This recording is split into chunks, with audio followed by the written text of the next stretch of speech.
नमस्कार दोस्तों, स्वागत है आपका हमारे यूट्यूब चैनल उत्तराखंड ज्ञान यात्रा में। दोस्तों ये हमारी उत्तराखंड सिंगल लाइनर यानी जो उत्तराखंड सामान्य ज्ञान की बीएस नेगी जी की पुस्तक है, तो उसकी यह रिवीजन सीरीज है और उसमें हम जितने भी उसमें चैप्टर हैं या अध्याय हैं तो सभी का हम कर रहे हैं यहाँ पर अध्यायवार अध्ययन। तो इसी क्रम में अब तक हमने अध्याय प्रथम से लेकर और उत्तराखंड के इतिहास में प्रागैतिहासिक काल से लेकर अभी हम पहुंचे हैं यहाँ पर उत्तराखंड में ब्रिटिश शासन में, और अब तक हमारी 12 वीडियो आ चुके हैं, यानी भाग 12 हमने कंप्लीट कर लिया है। आज है भाग 13 और आज हम उत्तराखंड में ब्रिटिश शासन सर हेनरी रैमजे से आगे यहाँ पर उनके बारे में हम चर्चा करेंगे और एक प्रकार से हम यानी रिविजन करेंगे, जो कि हमारे आगामी जो एग्ज़ाम हैं तो उनके लिए काफ़ी महत्वपूर्ण होने वाला है। तो चलिए प्रारंभ करते हैं। सर हेनरी रैमजे 1856 से 84। हेनरी रैमजे की बात करें तो कुमाऊं में लगभग 44 वर्षों तक यह कुमाऊं में रहे, जिसमें 28 वर्षों तक कमिश्नर के रूप में इन्होंने कार्य किया। तो यानी एक लंबा इनका जो जीवन का समय है वह कुमाऊं में बीता और साथ ही 28 वर्षों का एक लंबा जो कार्यकाल है तो वह कुमाऊं कमिश्नर के रूप में ये बने रहे 1856 से 1884 तक।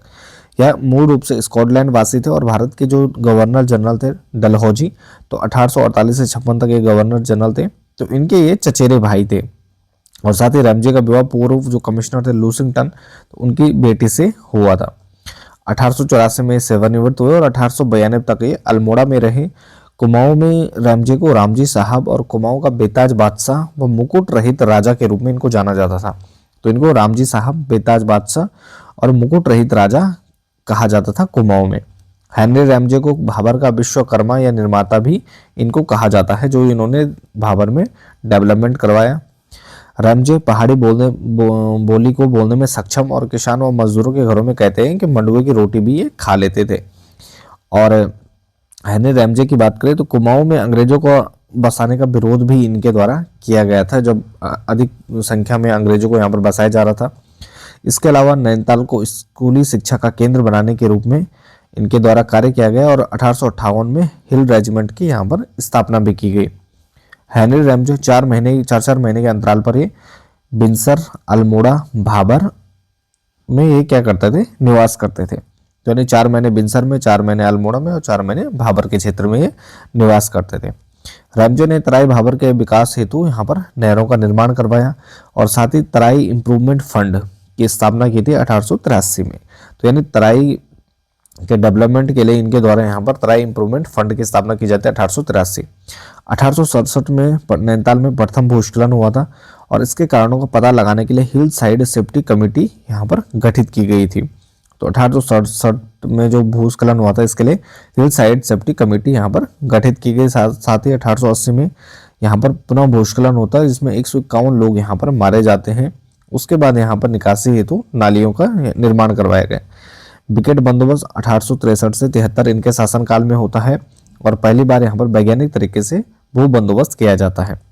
साथ ही रैमजे ने कुष्ठ रोगियों की ओर भी ध्यान दिया और 1848 ईस्वी में गणेश की गैर नामक स्थान पर उनके रहने की व्यवस्था करते हैं और साथ ही 1854 में इन्होंने एक कुष्ठ आश्रम की भी स्थापना की थी।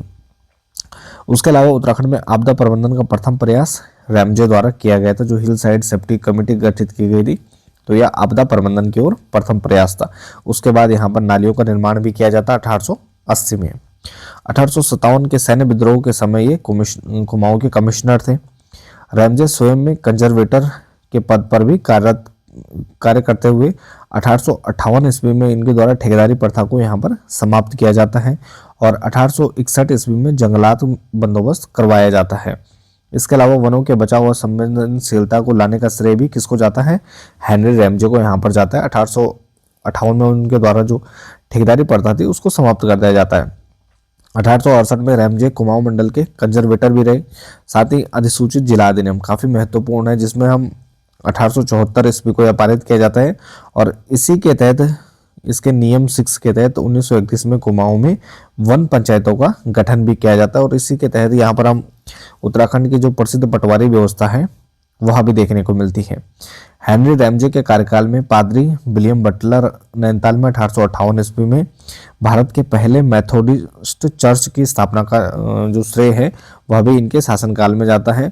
और इनके द्वारा यहाँ पर मेथोडिस्ट चर्च की स्थापना की जाती है पादरी विलियम बटलर के द्वारा हेनरी रैमजे के ही कार्यकाल में। इसके साथ ही 1857 का जो विद्रोह होता है तो प्रथम स्वतंत्रता संग्राम के समय कुमाऊं में मार्शल लॉ न्यायालय की स्थापना भी इनके कार्यकाल में की जाती है। 1857 की क्रांति के समय कमिश्नर रैमजे थे, जिनके समय नैनीताल का जो फांसी गदेरा था उसमें क्रांतिकारियों को फांसी दी गई थी। उत्तराखंड में राजस्व पुलिस व्यवस्था की शुरुआत 1874 में हुई। साथ ही हेनरी रैमजे सिविल पुलिस नहीं बल्कि रेवेन्यू पुलिस के पक्षधर थे, जिस कारण आज भी कुमाऊं के अधिकांश क्षेत्र में हम क्या देखते हैं, रेवेन्यू पुलिस व्यवस्था देखते हैं, जिसमें पटवारी प्रमुख है। इसके अलावा अन्य कमिश्नरों की हम बात करें तो अन्य कमिश्नरों का जो कार्यकाल हम देखते हैं, रैमजे के बाद 1884 में 7वां कुमाऊं कमिश्नर फिशर बनते हैं। 8वां कमिश्नर जी रॉस 1885 से 87 में बने, जिसके समय यहाँ पर भारतीय राष्ट्रीय कांग्रेस की स्थापना होती है, यानी आईएनसी की स्थापना होती है जी रॉस के समय। स्वदेशी आंदोलन के दौरान कमिश्नर कैंपवेल थे 1906 से 1914। पी विंडम कमिश्नर 1914 से 21 के समय थे और इनके कार्यकाल में कुली बेगार आंदोलन, प्रथम विश्व युद्ध और असहयोग आंदोलन हमें देखने को मिलता है। विंडम के बाद कुमाऊं कमिश्नर मिस्टर स्टाइप को बनाया जाता है। 1929 में सरकार ने नायक बालिका रक्षा कानून पारित किया था, तो 1929 में नायक बालिका रक्षा कानून पारित किया जाता है। डब्ल्यू इवर्टसन का कार्यकाल 1935 से 39 था एवं पौड़े में इवर्टसन कांड होता है 1930 में। इसके अलावा 21वें कुमाऊं कमिश्नर बनते हैं जीएल विवियन, तो जीएल विवियन 21वें कुमाऊं कमिश्नर 1939 से 41 तक। 22वें बनते हैं कमिश्नर जेसी एक्टन, तो 22वें जेसी एक्टन 1941 से 43 और उनके समय भारत छोड़ो आंदोलन होता है 1942 में। 23वें कमिश्नर डब्ल्यू फिल्ने बनते हैं 1943 से 47 तक, जो कि भारतीय स्वतंत्रता के समय तक ये बने रहे। इसके बाद ब्रिटिश में शिक्षा व्यवस्था, तो ब्रिटिश कालीन यहाँ पर जो शिक्षा व्यवस्था है उसकी अगर हम बात करें तो यहाँ पर 1840 में सर्वप्रथम अंग्रेजों ने श्रीनगर में एलिमेंट्री वर्नाक्यूलर स्कूल की स्थापना की 1840 में। 54 में यहाँ पर शिक्षा के लिए पृथक विभाग का गठन किया जाता है 1854 में। 1857 में कुमाऊं में शिक्षा विभाग की स्थापना होती है, जिसका नाम कुमाऊं सर्किल रखा गया है, तो कुमाऊं सर्किल के नाम से कुमाऊं में शिक्षा विभाग की स्थापना 1857। 1869 में ऑल सेंट्स कॉलेज, 1878 में सेंट मैरीज कॉन्वेंट, 1884 में वेलेजली स्कूल हाई स्कूल, 1888 में सेंट जोसेफ यहाँ पर कॉलेज की स्थापना की जाती है। इसके अलावा 1871 में रैमजे हाई स्कूल की स्थापना कहाँ की गई, अल्मोड़ा में की जाती है। रैमजे हाई स्कूल को अल्मोड़ा में अंग्रेजी शिक्षा का श्रीगणेश करने का भी श्रेय जाता है, तो अल्मोड़ा में प्रथम स्कूल है जहाँ पर अंग्रेजी शिक्षा देना प्रारंभ किया गया। कुमाऊं में सर्वप्रथम 1871 में यहाँ पर शिक्षा इंस्पेक्टर मेजर गार्डन की जगह बुद्धि वल्लभ पंत बनाए जाते हैं, तो 1871 में शिक्षा इंस्पेक्टर बनते हैं बुद्धि वल्लभ पंत और कुमाऊं में आधुनिक शिक्षा की नींव का श्रेय भी बुद्धि वल्लभ पंत को जाता है। इसके अलावा 1877 में स्टोनले स्कूल की स्थापना होती है, जिसे वर्तमान में बिड़ला विद्या मंदिर के नाम से भी जाना जाता है। 1850 में मिशन स्कूल की स्थापना हुई, जिसे आज क्या जानते हैं CRST इंटरमीडिएट कॉलेज के नाम से जाना जाता है। मेमोरीज ऑफ राज कुमाऊं के लेखक कौन है, GR काला, तो मेमोरी ऑफ राज कुमाऊं जो पुस्तक है ये किसकी है, GR काला की है। ख्याली रमोड़ा ईसाई धर्म की शिक्षा लेने वाला प्रथम गढ़वाली था, जिसे गढ़वाल का पीटर भी कहते हैं, तो ख्याली रमोड़ा को गढ़वाल का पीटर कहा जाता और यह ईसाई धर्म की शिक्षा लेने वाला प्रथम गढ़वाली था। इसके बाद ब्रिटिश कालीन उत्तराखंड एवं गढ़वाल की अगर हम बात करें तो ब्रिटिश गढ़वाल में ग्रामीण राजस्व एकत्र करने का कार्य कौन करते थे, प्रधान करते थे, और यह पद क्या था, वंशानुगत था, यानी पिता के बाद पुत्र उसका उत्तराधिकारी होगा। तो यदि उत्तराधिकारी नाबालिग होता था तो उसके बालिग होने तक मुख्तियार की नियुक्ति की जाती थी। इसके अलावा प्रधान को सयाना, कामीन या थोकदार भी कहते थे, अलग अलग नाम थे अलग अलग स्थानों पर, लेकिन उत्तर गढ़वाल में सयाना और दक्षिण गढ़वाल में कामीन कहते थे। ब्रिटिश गढ़वाल में जाति में समान स्तर के पुरुष के साथ विवाह को यहाँ पर विवाहिता असल कहते थे। तो ब्रिटिश गढ़वाल में समान जाति में समान स्तर के जो पुरुष के साथ अगर विवाह होता है तो उसको क्या कहते थे, विवाहिता असल के नाम से यहाँ पर जाना जाता था। इसके अलावा यदि वर पक्ष धनराशि वधु पक्ष को देता था तो उसे टका का विवाह कहते थे, यानी वर पक्ष जो धनराशि वधु पक्ष को अगर दे रहा है तो टका का विवाह है। और इसके अलावा कुंभ विवाह, प्रतिमा विवाह, अर्क विवाह, पानी धारा विवाह आदि यहाँ पर वर की अनुपस्थिति में किए जाते थे। ब्रिटिश गढ़वाल में कोई व्यक्ति जमीन बेचता तो नियमानुसार सर्वप्रथम अपने संबंधियों को पहला मौका देना अनिवार्य था। यानी अपनी जमीन बेचने से पहले अगर जमीन बेचनी है तो जो सगे संबंधी हैं तो सबसे पहले उनको यहाँ पर मौका देना अनिवार्य था। ब्रिटिश शासन में वन प्रबंधन की बात करें तो 1826 में यहाँ पर ट्रेल ने सरकारी उपयोग हेतु थापला भूमि को आरक्षित वन घोषित किया था और साल के वृक्ष काटने पर प्रतिबंध लगा दिया। इस प्रकार सरकारी वनों की यहाँ पर नींव पड़ती है। 1858 में रैमजे ने ठेकेदारी प्रथा को समाप्त कर दिया और वन प्रबंधन का कार्य यहाँ पर शुरू किया गया, जिसके लिए 1861 में रैमजे ने वन बंदोबस्त भी किया था और वन संरक्षण के कुछ नियम भी बनाए थे। तो यहीं से धीरे धीरे यहाँ पर वनों का प्रबंधन प्रारंभ होता है। 1864 में जर्मन विशेषज्ञों की मदद से यहाँ पर वन विभाग की स्थापना की जाती है। 1864 में प्रथम वन महानिरीक्षक कौन बनाए गए? डीट्रिच ब्रैंडिस को यहाँ पर प्रथम वन विभाग के प्रथम महानिरीक्षक बनाए जाते हैं। ब्रैंडिस की सलाह पर ही वन अधिनियम 1865 यहाँ पर पारित होता है। तो डीट्रिच ब्रैंडिस की यहाँ पर सलाह पर क्या करते हैं? वन अधिनियम 1865 को पारित करते हैं और 1858 से 68 तक रैमजे जंगलात अफसर के पद पर इनके द्वारा कार्य किया जाता है। इसके अलावा 1868 में कुमाऊं में वन विभाग की स्थापना। 1869 में कुमाऊं वन प्रबंधन का कार्यभार मेजर पियर्सन को दिया जाता है या उनके द्वारा संभाला जाता है। तो 1868 में वन विभाग की स्थापना कुमाऊं में और 69 में कुमाऊं वन प्रबंधन का कार्यभार मेजर पियर्सन को। और भारतीय वन अधिनियम 1878 पारित होता है, जिसमें वनों को आरक्षित और संरक्षित करने का प्रावधान किया गया। 1890 में चीड़ों से लीसा टिपान का कार्य प्रारंभ होता है। 1893 में बेनाम भूमि को सुरक्षित वन घोषित किया जाता है। तो यानी जो बेनाम भूमि थी तो उसको क्या किया जाता है? संरक्षित वनों में घोषित किया जाता है। 1894 में एक अधिसूचना द्वारा 8 प्रजाति के जो वृक्ष हैं तो उनको आरक्षित वृक्ष घोषित किया जाता है। कब? 1894 में। और इन प्रजातियों को सरकार की अनुमति के बिना नहीं काटा जा सकता था। यानी अगर सरकार से जब तक अनुमति प्राप्त नहीं की तब तक उन वृक्षों को नहीं काट सकते। यदि कोई काटता है तो उनको अपराध माना जाएगा। 1902 में अधिसूचना द्वारा भीमताल, नौकुचताल, सातताल व मलुआ ताल आदि में बिना लाइसेंस मछली पकड़ना यहाँ पर अवैध घोषित किया गया। साथ ही 1903 में कुमाऊं कमिश्नरी के अधीन संरक्षित वनों को इनको भी 2 भागों में बांट दिया जाता है, जिसमें पहला बंद सिविल वन और दूसरे खुले सिविल वन। तो दोनों भागों में इनको बांट देते हैं। स्टीफी व नेल्सन ने 1911 से 1917 तक एक वन बंदोबस्त किया था।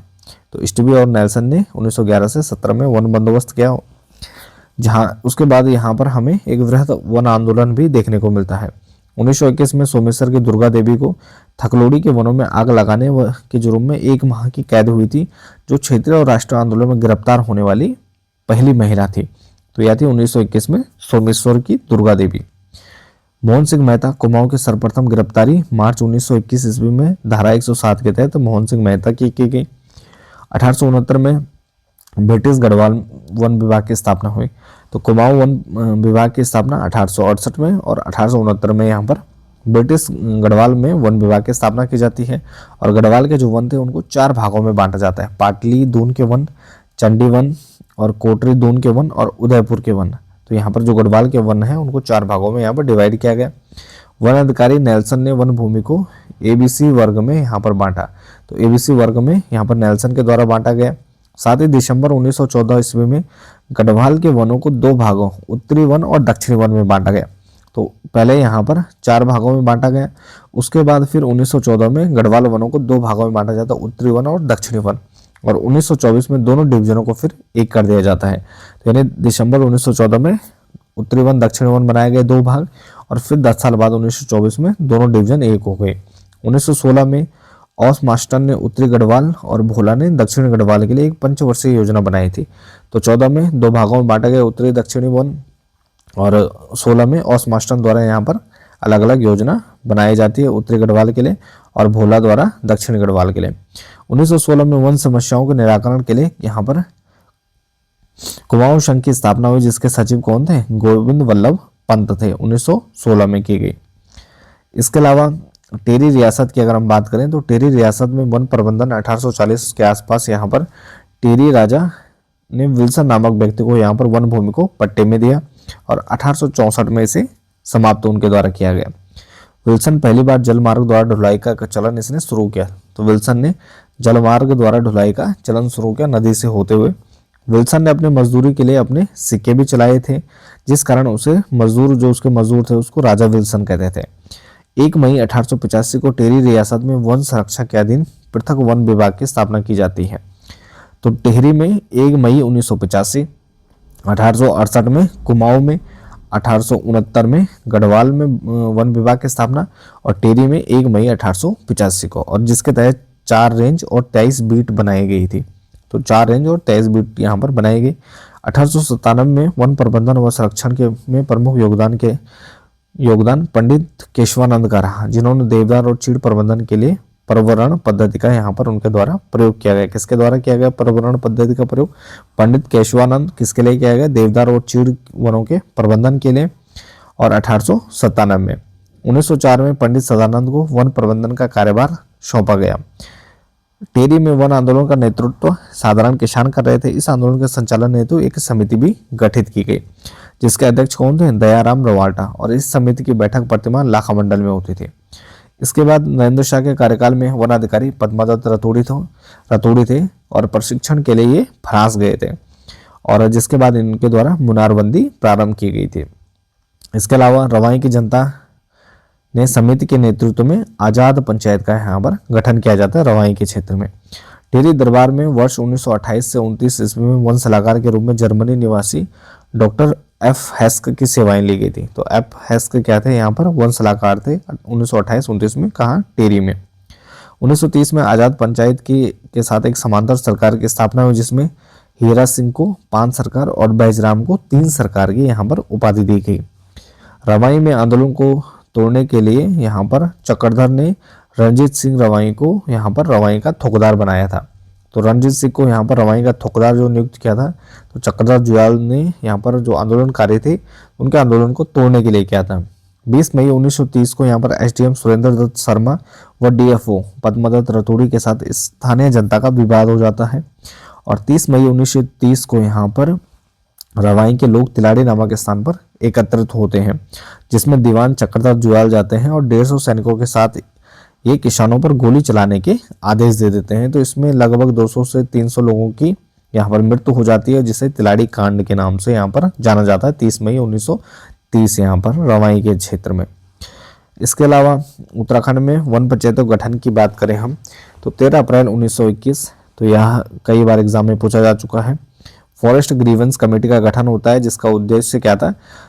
वन कष्टों को, यानी जनता में जो व्याप्त वन कष्ट हैं तो उनकी समस्याओं को दूर करना था। और इस जो कमेटी थी ग्रीवेंस कमेटी, इसके अध्यक्ष पी विंडम थे। 28 अक्टूबर 1921 में इसने अपनी रिपोर्ट दी, और इसी की सिफारिश पर 1925 में मद्रास प्रेसिडेंसी के कम्युनिटी फॉरेस्ट के पंचायती प्रबंधन की तर्ज पर वन पंचायतों के गठन का निर्णय लिया जाता है। तो यानी वन पंचायतों का जो गठन है तो फॉरेस्ट ग्रीवेंस कमेटी की सिफारिशों के आधार पर लिया गया। साथ ही वन समिति ने कैलाश गैरोला को वन पंचायत की संभावनाओं को तलाशने के लिए मद्रास भेजा था। कैलाश गैरोला की यात्रा 10 जनवरी 1928 तक ये चलती है। इसके अलावा 1932 में चमोली में वन पंचायतों का यहाँ पर गठन किया गया। 1932 में चमोली जनपद में वन पंचायतों का गठन होता है। इसके अलावा शवने अवज्ञा आंदोलन के समय वन आंदोलन का प्रमुख क्षेत्र कौन सा था? तो सल्ट क्षेत्र इसका प्रमुख था। सल्ट क्षेत्र में जागृति का जो श्रेय है वह जाता है पुरुषोत्तम उपाध्याय को। तो जागृति का श्रेय जाता है पुरुषोत्तम उपाध्याय और लक्ष्मण सिंह अधिकारी को यहाँ पर जागृति का श्रेय जाता है सल्ट के क्षेत्र में। वन आंदोलन का नेतृत्व हर्षदेव ओली को शक्ति नामक पत्रिका में काली कुमाऊं का मुसोलिनी कहा गया। तो वन आंदोलन का नेतृत्व करने के लिए यहाँ पर हर्षदेव ओली को शक्ति नामक जो पत्रिका थी बद्रीदत्त पांडे द्वारा यहाँ पर, उसमें यहाँ पर इनको हर्षदेव ओली को काली कुमाऊं का मुसोलिनी कहा जाता है। कवि गोरदा ने वृक्षण को बिलाप नामक शीर्षक से कुमाऊनी कविता की रचना की थी। इसके अलावा ब्रिटिश कालीन कुमाऊं खेती एवं उद्यान की बात करें तो सेब की खेती 1860 के दशक में चौबटिया में सरकारी उद्यान की स्थापना के बाद यहाँ पर प्रारंभ होती है। 1869 में चौबटिया राष्ट्रीय उद्यान की स्थापना होती है, जिसके प्रथम सुपरिटेंडेंट कौन थे? डब्ल्यू क्रा थे। और इसका उद्यान मुख्य उद्देश्य क्या थे? उन्नत प्रजाति के फल वृक्षों का यहाँ पर निःशुल्क वितरण करवाना था। चौबटिया उद्यान स्टोक द्वारा यहाँ पर रेड डिलीशियस नामक जो सेब की प्रजाति थी इसको उगाया गया था। इसके अलावा आलू की खेती देहरादून में 1823 में यहाँ पर सर्वप्रथम मेजर यंग द्वारा यहाँ पर शुरू की जाती है। कब? 1823 में मेजर यंग द्वारा देहरादून से। हेनरी रैमजे आलू की खेती को कुमाऊं में प्रसारित किया था। विदेशी आलू को सर्वप्रथम नैनीताल में 1864 में श्रीमती हैरी बर्जन ने रोपित किया था। तो हैरी बर्जन ने विदेशी आलू सर्वप्रथम 1864 में कहाँ रोपित किया? नैनीताल में। कुमाऊं गवर्नमेंट गार्डन की स्थापना 1909 में जोलीकोट में हुई थी और आलू के उन्नत किस्मों के बीजों के लिए यह की गई थी, जिसका कार्यभार किसके पास था? नॉर्मल गिल के पास था। और नॉर्मल गिल एक वनस्पति शास्त्री थे और आलू की प्रजाति लॉक कीपर को कुमाऊं में लाने का जो श्रेय है यह नॉर्मल गिल को जाता है। नॉर्मल गिल ने इटली से सफ़ेद व काले अंगूर की प्रजातियां भी मंगवाई थी। इसके अलावा गिल ने हॉलैंड से केसर के बीज यहाँ पर मंगवाकर जूलीकोट व नैनीताल में लगवाए थे। 1914 में चौबटिया राष्ट्रीय उद्यान को वन विभाग ने कुमाऊं कमिश्नर के अधीन कर दिया था। तो 1914 में जो चौबटिया राष्ट्रीय उद्यान था उसका जो कार्यभार था वह कुमाऊं कमिश्नर को सौंप दिया जाता है, जिसका प्रबंधन यहाँ पर गिल को सौंपा गया था। तो उसके अधीन यहाँ पर किया जाता है। तो नॉर्मल गिल ने 1922 में इंग्लैंड जाने के बाद कार्यभार रामलाल शाह को ये दे देते हैं। नॉर्मल गिल को के कार्यकाल को कुमाऊं के बागवानी विकास का स्वर्णिम युग कहा जाता है। तो इनके टाइम पीरियड को यहाँ पर क्या कहा जाता है? कुमाऊं के बागवानी विकास का स्वर्ण युग कहा जाता है। साथ ही जनरल व्हीलर ने घोड़ाखाल में, डेरियाज ने रामगढ़ में फलों के यहाँ पर उद्यान लगाए थे। उत्तरकाशी के हर्सिल में बागवानी फलों की शुरुआत फ्रेडरिक विल्सन को जाती है, जिन्होंने विल्सन प्रजाति को यहाँ पर विकसित किया, सेव की। चौबटिया में 1932 में हिल फ्रूट रिसर्च स्टेशन की स्थापना की जाती है। कहाँ? चौबटिया में। 1943 में भवाली में इंपीरियल पोटैटो रिसर्च स्टेशन की स्थापना की जाती है। 1943 में कहाँ पर? भवाली में।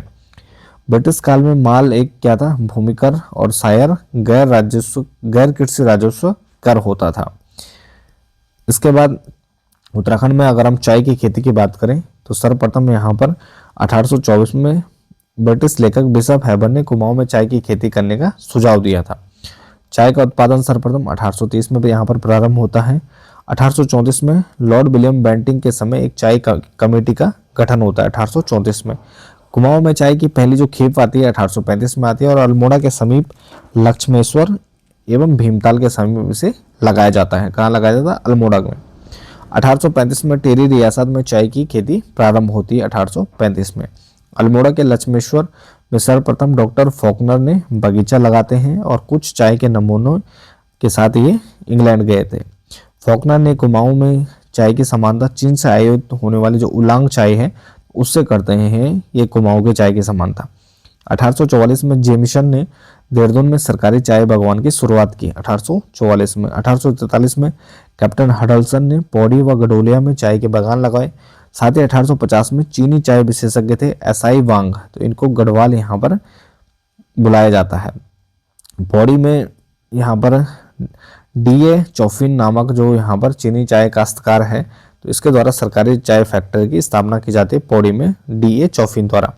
1928 में नैनीताल जिले में यूरोपियों द्वारा लगाए जो 5 चाय बागान हैं, जिसमें भवाली में मिस्टर न्यूटन का बागान, मिस्टर मुलियन का बागान और भीमताल में मिस्टर जोन्स का बागान, रामगढ़ में मिस्टर डोरियाज का बागान और घोड़ाखाल में जनरल व्हीलर के बागान थे। तो ये प्रमुख 5 चाय बागान थे जो यहाँ पर प्रसिद्ध हैं 1928 के दौरान, जो कि यूरोपियों द्वारा लगाए गए थे। साथ ही 1930 में अल्मोड़ा जिले का सबसे बड़ा जो चाय उद्यान है यह मल्ला कत्यूर में था। बेरीनाग टी गार्डन यहाँ पर बिष्ट परिवार द्वारा 1932 में जिम कार्बेट से खरीदा गया था। इसके अलावा ब्रिटिश कालीन भैंसेजिक पौधों का जो कृषिकरण है, तो इसमें नॉर्मल गिल ने कुमाऊं में सर्वप्रथम क्या किया था?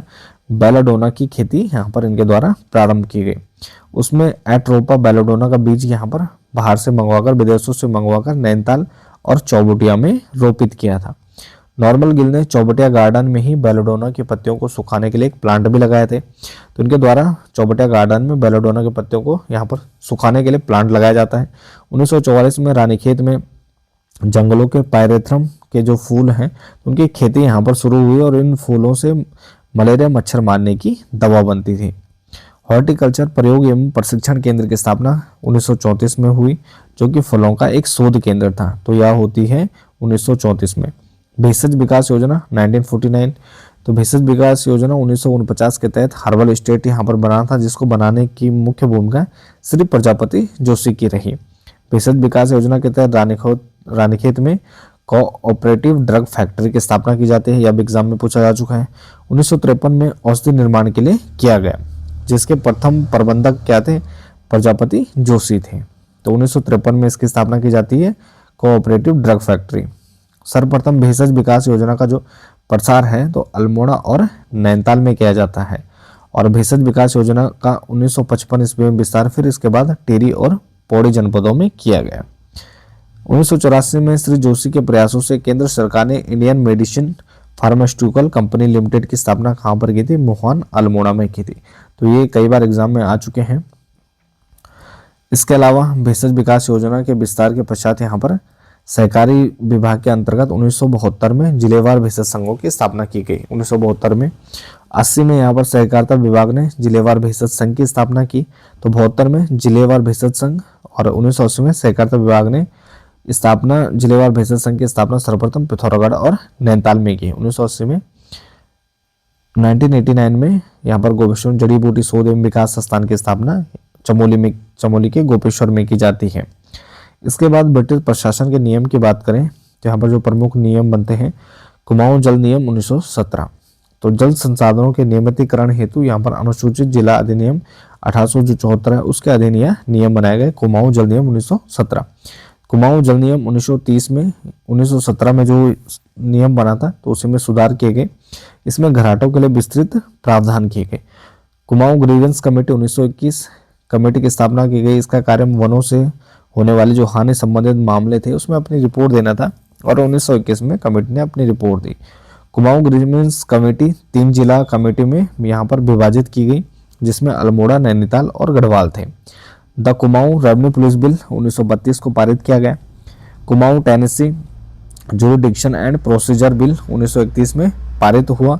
कोर्ट ऑफ क्रिमिनल प्रोसीजर 1898 के अनुसार जो कानूनगो थे तो उनको पुलिस इंस्पेक्टर तथा पटवारी को सब इंस्पेक्टर का अधिकार दिया गया। थोकदार व प्रधान को पुलिस पावर दी गई, जो अपराध की जानकारी पटवारी को देते थे।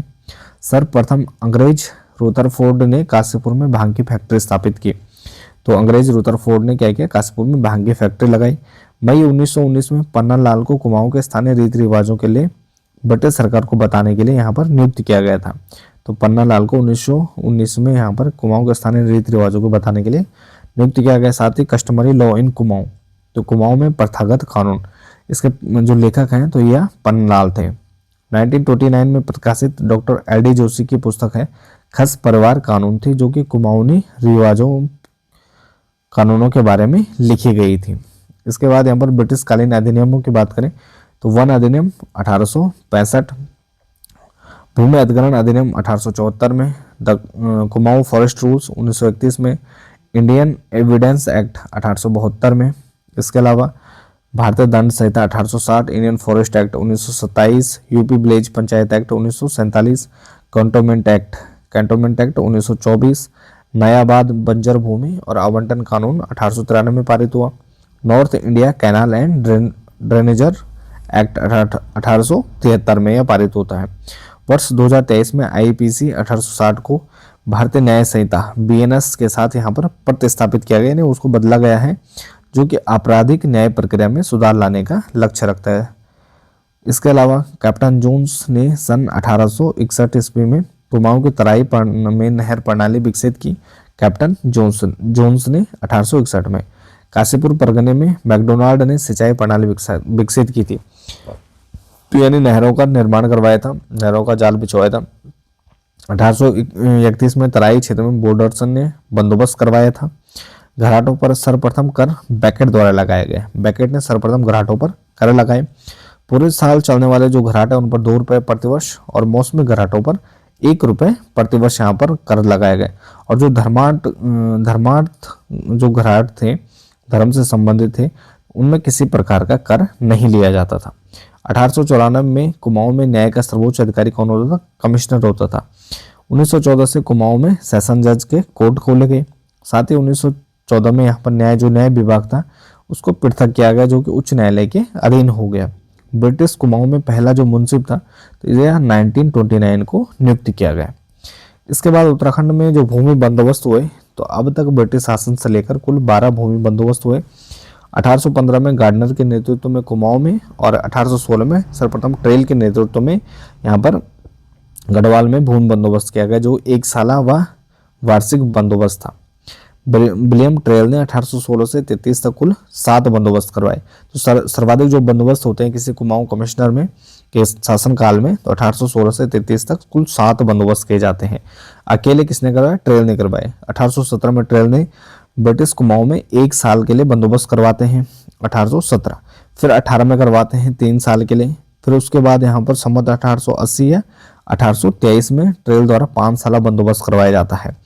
इसमें गाँव में जाकर भूमि की जो नाप जोख है और उसकी सीमाएं हैं, तो उसका निर्धारण किया जाता है। इसे 80 साल बंदोबस्त भी कहते हैं, क्योंकि संवत 1880 है। और लगान की जो धनराशि थी वह 64,900 रुपये तय की गई, कितना कुल टोटल लगान आएगा। 1829 में ट्रेल ने 6वां ब्रिटिश कालीन यहाँ पर बंदोबस्त करवाया, 1829 में, जो कि तरमीम बंदोबस्त के नाम से भी इसको जाना जाता है। तरमीम का अर्थ क्या होता है? संशोधन या इसमें सुधार करना होता है। यह शब्द आमतौर पर भूमि के या संपत्ति के रिकॉर्ड या नियमों में बदलाव या सुधार को संदर्भित करता है। यानी इसमें जो तरमीम बंदोबस्त है, तो जो तरमीम शब्द है सुधार के लिए प्रयोग किया जाता है। ट्रेल के बाद बैटन 20 साल बंदोबस्त करवाते हैं, और जिसकी मुख्य विशेषता क्या थी? हर गांव को अपने रिकॉर्ड रखने का अधिकार दिया गया, और साथ ही 1 रुपये बीसी लगान की दर यहाँ पर तय की जाती है। बैटन का 20 साल बंदोबस्त 1840 से 42 के आसपास हुआ, और जो कि ब्रिटिश गढ़वाल का क्या था? 8वां भूमि बंदोबस्त था। तो 8वां भूमि बंदोबस्त बैटन का यहाँ पर गढ़वाल में किया गया 1840 से 42 के दौरान। अंग्रेजी शासन के अधीन गढ़वाल क्षेत्र में रैयतवाड़ी भू व्यवस्था यहाँ पर लागू थी। तो अंग्रेजों के शासन काल में यहाँ पर गढ़वाल क्षेत्र में क्या थी? रैयतवाड़ी भू व्यवस्था लागू थी। 9वां ब्रिगेड बंदोबस्त 1963 से 1873 के बीच होता है, और पहला यह ऐसा बंदोबस्त है जिसमें वैज्ञानिक पद्धति का प्रयोग किया जाता है, जिसे ब्रिगेड बंदोबस्त के नाम से भी जानते हैं हम लोग। ब्रिगेड ने भूमि मापन के लिए 20 गज की डोरी का इसमें प्रयोग किया था। इसके अलावा ब्रिगेड बंदोबस्त में पर्वतीय भूमि को 5 भागों में बांटा गया। तो 5 भागों में इसमें बांटते हैं: तलाव भूमि, उपराव भूमि, उपराव दोयम और इजरान तथा कंटीली भूमि। तो तलाव भूमि कहते हैं नदी घाटों की भूमि जहाँ पर सिंचाई व्यवस्था होती है। उपराव अव्वल कहते हैं पर्वतीय क्षेत्रों के ऊंचे स्थानों की भूमि जहाँ पर वर्षा होती है, जहाँ पर जो भूमि है वह उपजाऊ भी रहती है। उपराव द्वयम द्वितीय श्रेणी की अव्वल भूमि, यानी पर्वतीय क्षेत्र की भूमि जहाँ पर जो द्वितीय श्रेणी में है तो थोड़ा कम उपजाऊ है। इजरान भूमि कहते हैं जो निम्न श्रेणी की उबड़ खाबड़ भूमि है। और कंटील भूमि कहते हैं जो खील भूमि है, यानी जो पूरी तरह से यहाँ पर बंजर भूमि है, जो अनुपजाऊ भूमि है। ब्रिगेड बंदोबस्त, ब्रिगेड के बाद यहाँ पर भूमि बंदोबस्त। तो ब्रिटिश गढ़वाल में 10वां जो बंदोबस्त होता है ई पो के नेतृत्व में 1887 में होता है, और 1890 से 96 में यह पूर्ण होता है। जबकि कुमाऊं का जो 10वां बंदोबस्त था वह गूंज के नेतृत्व में होता है। और ब्रिटिश गढ़वाल के 10वें भूमि बंदोबस्त या ई पो के सुधारों की प्रमुख विशेषता क्या थी? कैडस्ट्रल सर्वे था। और 11वां जो भूमि बंदोबस्त था 1928 में गढ़वाल में इबर्सन के नेतृत्व में, और यह बंदोबस्त ब्रिटिश काल का क्या था? अंतिम भू बंदोबस्त था। इबर्सन बंदोबस्त द्वारा ब्रिटिश सरकार ने जो राजस्व है तो 20% तक की वृद्धि इसमें सफलता प्राप्त की। और 12वां जो भूमि बंदोबस्त हुआ यह उत्तर प्रदेश सरकार ने 1960 से 64 के बीच, यानी आज़ादी के बाद पहला जो बंदोबस्त हुआ। इसमें उत्तर प्रदेश सरकार द्वारा 3 से 1/8 एकड़ की जमीन की जो भू राजस्व की देनदारी थी उससे किसानों को मुक्त कर दिया, और इसमें 90% जो किसान थे वह राजस्व की देनदारी से मुक्त हो जाते हैं। इसके बाद टिहरी रियासत में भू बंदोबस्त की बात करें तो 5 कुल यहाँ पर भू बंदोबस्त होते हैं, जिसमें पहला बंदोबस्त 1823 में सुदर्शन शाह के टाइम पीरियड में होता है। दूसरा 1861 में भवानी शाह के टाइम पीरियड में होता है, जिसके तहत सकलाना क्षेत्र के अठूर पट्टी को कर राजस्व से मुक्त किया जाता है, यानी टैक्स से मुक्त कर दिया जाता है। तीसरा बंदोबस्त 1873 में प्रताप शाह के टाइम पीरियड में हुआ। चौथा बंदोबस्त 1903 में कीर्ति शाह के टाइम पीरियड में होता है, और 5वां बंदोबस्त यहाँ पर 1924 में नरेंद्र शाह के टाइम पीरियड में किया जाता है। तो ये था भूमि बंदोबस्त के बारे में। इसके बाद उत्तराखंड में तराई भाबर का इतिहास की अगर हम बात करें तो ब्रिटिश काल में नैनीताल की जो संयुक्त प्रांत था इसकी ग्रीष्मकालीन राजधानी नैनीताल थी। 1962 तक यह राजधानी बनी रही, और तराई क्षेत्र में शिवालिक श्रेणी के तल स्थल पर दलदली जमीन या उपजाऊ या भूमि है, जिसकी लंबाई कितनी है 144 और चौड़ाई 20 किलोमीटर के आसपास है। महाभारत काल में जो तराई क्षेत्र था वह राजाओं के अधीन था और पांडवों ने अज्ञातवास का समय यहाँ बिताया था। साथ ही चीनी यात्री वैनसांग ने काशीपुर के लिए गौशान शब्द का प्रयोग किया, जिसका अर्थात गाय की सींग होता है। 13वीं सदी में हम देखते हैं कि दिल्ली के सुल्तान नसरुद्दीन महमूद शाह व बलबन ने तराई भाबर पर आक्रमण किए थे। साथ ही अकबर के समय रुद्रचंद का शासन था चंद वंश में कुमाऊं में। तो नागौर युद्ध में प्रसन्न होकर अकबर ने तराई का एक भाग क्या कर दिया, 84 माल या 9 लखिया माल का फरमान दे दिया चंद वंश में। और दिए गए भूभाग को 84 माल भी कहा जाता था, क्योंकि यह लंबाई में 84 कोष था। 84 माल को 9 लखिया माल भी कहते थे, क्योंकि उस समय इस भूभाग से क्या होता था, प्रतिवर्ष कहते थे कि 9 लाख रुपए की आमदनी होती थी या राजस्व कलेक्ट होता था। चंद राजाओं के छोटे भाई को क्या कहते थे, रौतेला कहा जाता था। और काशीपुर की जो जमीन है तो उसके सबसे बड़े मालिक राजा होता था। तो चंद काल में तराई क्षेत्र में क्या थे, 7 परगने थे, जिसमें पहला सहेजगिर जो जसपुर का वर्तमान नाम है, कोटा काशीपुर का प्राचीन नाम, मुंडिया बाजपुर को कहते हैं गदरपुर, फिर बुक्साड़ रुद्रपुर और किलपुरी को कहते हैं चिंकी, वर्तमान नाम इसका क्या है सुबडना या बहेड़ी है, और बक्सी नानक मत्ता को कहते थे। तो ये 7 यहाँ पर क्या थे, तराई चंद काल में तराई क्षेत्र में परगने थे। अंग्रेजों के समय तराई भाबर में कुमाऊं के यह अंतर्गत था, जहाँ अंग्रेजों ने 1818 ईस्वी से अनाज की खेती बढ़ाने के यहाँ पर प्रयास किए थे। इसके अलावा 1850 में हम देखते हैं कि जब रमजे कुमाऊं का असिस्टेंट कमिश्नर बनते हैं तो तराई भाग में इनके द्वारा सिंचाई की व्यवस्था की जाती है। 1870 में काशीपुर को परगना बनाया जाता है और इसको तराई में शामिल किया जाता है। 1891 में कुमाऊं का कमिश्नर कर्नल यहाँ पर रिश्काइन रहते हैं। इसी के समय नैनीताल को यहाँ पर अलग जिला बना दिया जाता है। अंग्रेजी शासन के दौरान तराई भाबर में 5 प्रकार के गांव थे, जिसमें कुछ खाम गांव, मुस्तजरी गांव और मुकद्दम गांव थे। इसके अलावा तराई भाबर के गांवों को यहाँ पर 2 श्रेणियों में बांटा जाता है, जिसमें जमींदारी गांव और खाम गांव। खाम गांव को कहते थे बंदोबस्ती गांव भी इनको कहा जाता था। जो मुस्तजिर थे जमींदारी गांव में होते थे और इन्हें शासन द्वारा पैतृक आधार पर गांव के काश्तकारों से लगान वसूली का ठेका दे रखा था और भूमि के असली मालिक यहाँ पर मुस्तजिर यही होते थे। 1906 में तराई क्षेत्र में कुमाऊं भाबर खेतिहर न्यास निधि का गठन किया जाता है। 1906 कुमाऊं भाबर खेतिहर न्यास निधि तराई भाबर के पटवारी और कानूनगो की नियुक्त करने का अधिनियम 1897 में बना और 1906-07 में से यहाँ पर लागू किया जाता है। तो यह इंपॉर्टेंट है, कुमाऊं भाबर खेतिहर न्यास निधि 1906 में स्थापना तराई क्षेत्र में। 1909 में तराई क्षेत्र में यहाँ पर चराई का नियम व शुल्क का निर्धारण किया जाता है। 1909 भाबर क्षेत्र में रामनगर, बैल पड़ाव, काला डूंगी, हल्द्वानी, टनकपुर, जिसे तल्ला देश को क्या कहते थे, टनकपुर को कहा जाता था तल्ला देश। तराई क्षेत्र के अंतर्गत काशीपुर, बाजपुर, गदरपुर, किच्छा, लालकुआं व खटीमा व सितारगंज आते थे। इसके अलावा उत्तराखंड के तराई क्षेत्र में भूमि संबंधी जो सीलिंग कानून है 1972 में ये लागू हुए थे। तो ये था उत्तराखंड में ब्रिटिश शासन और यह हमारी वीडियो 13 या भाग 13 था। तो इसी के साथ इस वीडियो को यहीं पर समाप्त करते हैं। बाकी आप बने रहे चैनल के साथ, मिलते हैं एक नेक्स्ट टॉपिक नेक्स्ट वीडियो के साथ। तब तक के लिए धन्यवाद।